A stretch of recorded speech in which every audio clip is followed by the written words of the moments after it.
तारिक खान जी, अगर सब कुछ देश में ठीक ठाक चल रहा है तो फिर मदनी जी को यह जरूरत क्यों आन पड़ी इस तरह के बयान देने की? आप कह रहे हैं कि कोर्ट पर जो भी सवाल खड़े कर रहा है उससे आप असहमत हैं। देखिए, इसका जवाब मदनी साहब से ले लीजिए। मदनी साहब का बहुत पुराना संगठन है और यही मदनी साहब के हम लोग कसीदे पढ़ रहे थे जब वो मुशर्रफ से कड़े सवाल पूछ रहे थे। और जब भी देश की बात आती है तो मैं इतना जरूर कह सकता हूं कि ये वो संगठन है जिसने देश के साथ अपने आप को खड़ा रखा है।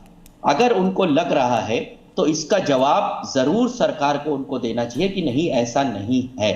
बात अब जो अभी मुझसे पहले बोल रही थी, वो कह रही थी सारा कि ये सब मुसलमानों को ऐसे करना चाहिए वैसे करना चाहिए। ठीक है, देखिए, बीजेपी का रह रहकर मुसलमानों के लिए प्रेम उमड़ता रहता है, तभी वो वक्फ बिल जैसे कानून लेके आते हैं और तमाम, क्योंकि इतना प्यार है मुसलमानों से, उनकी तरक्की के लिए इतना तत्पर रहते हैं, इतना इनके दिलों में दर्द है, उनकी तरक्की करने के लिए ये तमाम किस्म के कानून लेके आते हैं, उनके घरों को तोड़ते हैं, उनको जेलों में डालते हैं, उनकी मस्जिदों को तोड़ते हैं, उनको बेवजह जेलों में डालते हैं। ये इनकी मोहब्बत है।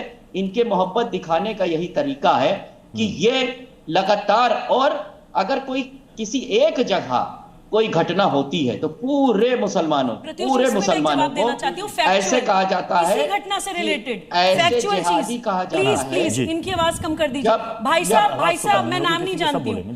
गला मेरा भी खराब है। आपकी एक बात का जवाब देना चाहती हूँ। अरे सुनिए, गला मेरा भी खराब है।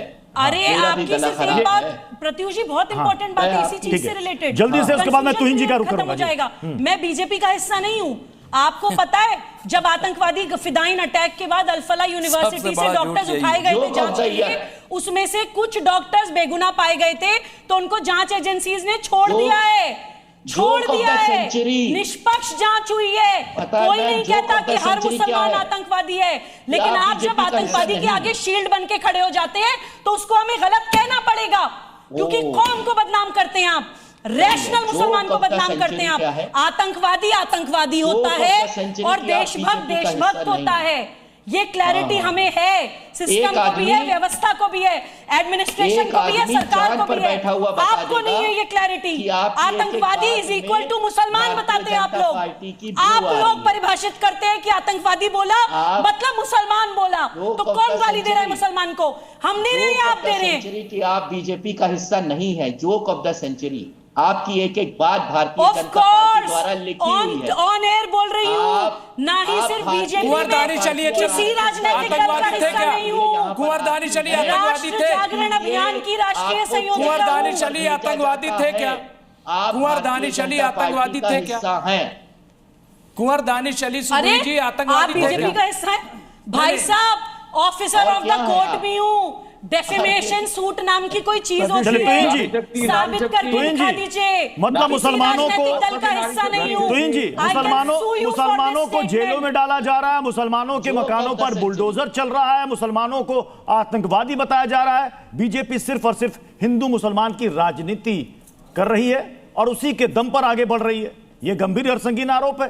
तारिक खान ने भी यही कहा कि बीजेपी को तो बहुत मोहब्बत है, रह रहकर मुसलमानों से इतनी मोहब्बत उमड़ जाती है कि कानून तक ले आते हैं। जो बुलडोजर न्याय का भी आंकड़ा मैंने देखा था। 60% जिन लोगों के घरों पर चला था, जिन लोगों के प्रॉपर्टी पे चला था, वो हिंदू थे।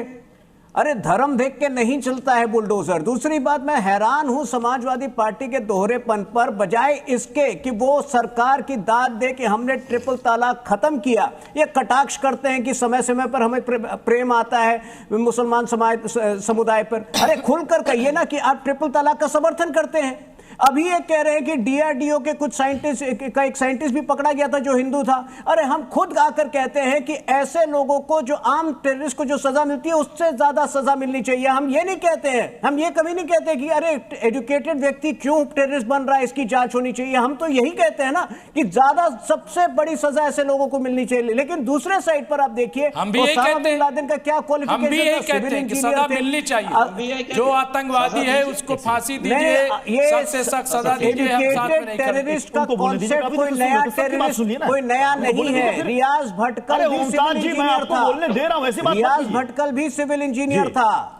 ठीक है, याकूब मेनन भी चार्टर्ड अकाउंटेंट था, इसीलिए बजाय इसके कि सवाल पूछें कि एजुकेटेड लोग क्यों जा रहे हैं, टेररिज्म का खुलकर विरोध कीजिए, तभी ये देश हित में आप अपना योगदान दे पाएंगे। इधर उधर अगर मगर में मत घुमाइए टेररिज्म के विषय पर इस देश को। और टेररिज्म अब आप ये बताइए किस तरह से देश का मुसलमान खुल के करे, आप बता दीजिए, गाइडलाइन दे दीजिए कि ऐसे ऐसे बोलना है हमेशा। देखिए मैं कह रहा हूं देश का मुसलमान आतंकवाद के खिलाफ है, इस बात का एतराफ खुद वजीर आजम नरेंद्र मोदी जी ने किया। जब हमारे गृह मंत्री राजनाथ सिंह जी थे तब उन्होंने इस बात का, पुलवामा हो, पहलगाम हो या दिल्ली हो, पूरा देश का मुसलमान देश के साथ खड़ा है, कोई आतंकवाद की हिमायत नहीं कर रहा है, बस ये कह रहा है कि सही फैसला हो। क्योंकि ऐसा हमने देखा सुप्रीम कोर्ट ही से जिनको फांसी की सजा हुई थी आतंकवाद के मामले में, अक्षरधाम मंदिर के मामले में, सुप्रीम कोर्ट से कई साल बाद वहां से बरी हो जाते हैं।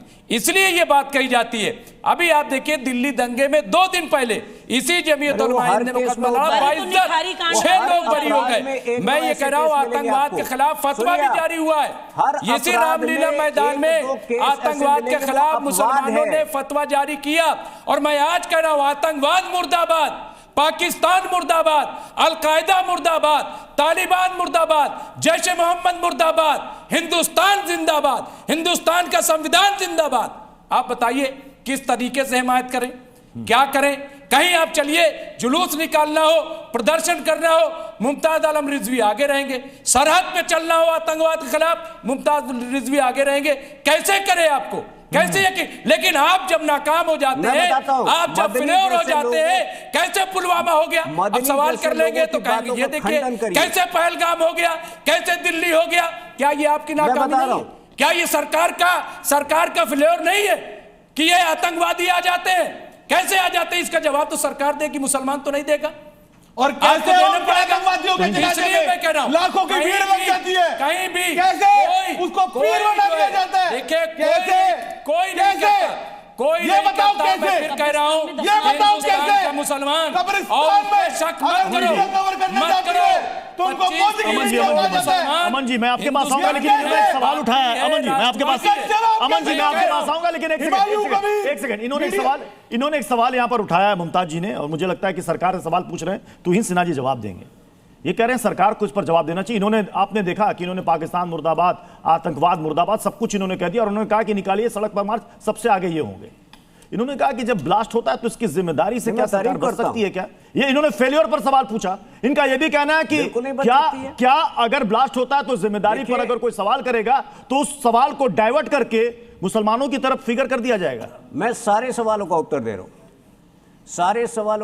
रहा हूं, देखिए हमारे सरकार की 0 टॉलरेंस अप्रोच है आतंकवाद के विरुद्ध, और इसीलिए 11.5 वर्ष के बाद जम्मू कश्मीर को अब हटा दें तो पहला ब्लास्ट देश में जो है वो 11.5 वर्ष के बाद हुआ है। ऐसा नहीं है 2004 से 2009 के बीच हर 40 दिन औसतन ब्लास्ट होता था, और अब भी ऐसे कदम उठाए जाएंगे कि अगला ब्लास्ट ना हो।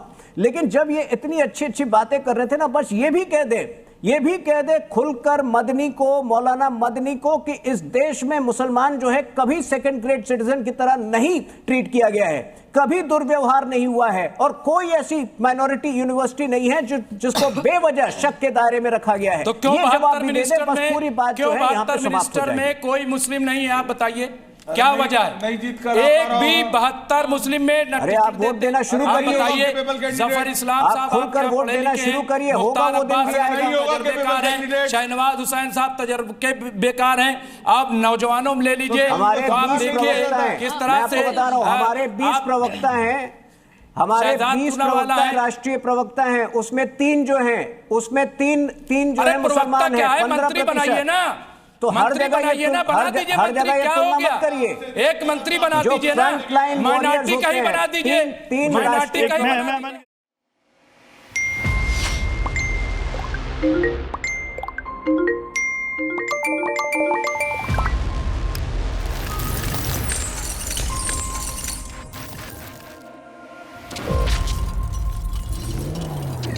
आज के दिन में कितने लोग आप में से हैं जिनका पहला हाथ फोन पे जाता है? Everybody wants to demand your attention. This is the key word. जो कंज्यूम करते हो आप इस डिजिटल टेक्नोलॉजी, कंज्यूम करने की जगह उसको इस्तेमाल करो क्रिएट करने।